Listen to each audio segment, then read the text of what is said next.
সাজলে সাধু পাবে সাজা, শুধু সাজলে সাধু পাবে সাজা। যদি সাধুর কর্ম না করে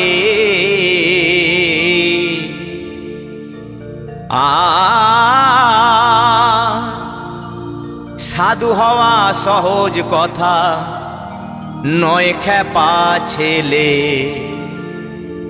ভেবে আমার গুরুজি তো তাই বলে, আমার গোসাইজি তো তাই বলে, সাধু হওয়া